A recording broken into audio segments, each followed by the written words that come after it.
बनला दोसर के कनिया लूटलई हमर के दुनिया बनला दोसर के कनिया। सुन रहल छी कंचन रिकॉर्डिंग स्टूडियो से। बनला दोसर के कनिया दो के दर्द दिल में हो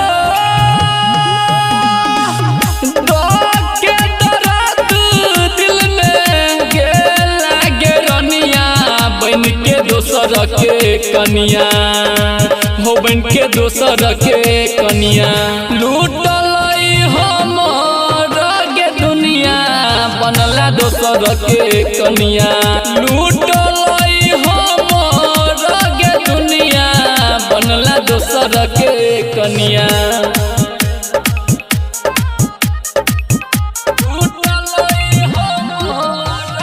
म्यूजिक बाय डीजे उमेश शुक्रिया बाजार।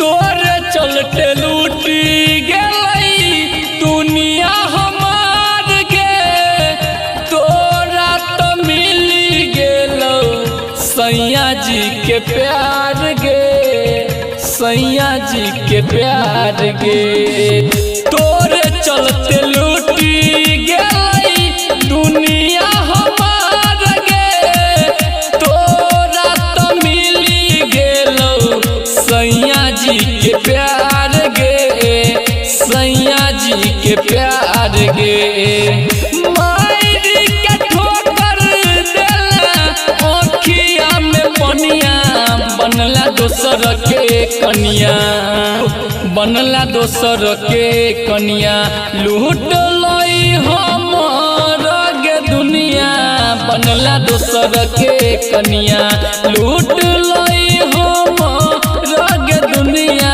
बनला दोसर के कनिया बनला दोसर के कनिया।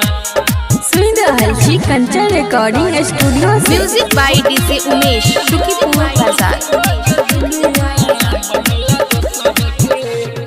भूलही के रहौ जान प्यार की अकेला अभिजीत के सपना के चखना चूर के चखना चूर के भूलही के रहौ जान प्यार की अकेला बलराम मुकेश के प्यार के चखना चूर के चखना चूर के राइटर विकास कहो केला ने बढ़िया बनला दोसर के कनिया हो बनला दोसर के कनिया लूटलई हमर गे दुनिया बनला दोसर के कनिया लूटलई हमर गे दुनिया बनला दोसर के कनिया।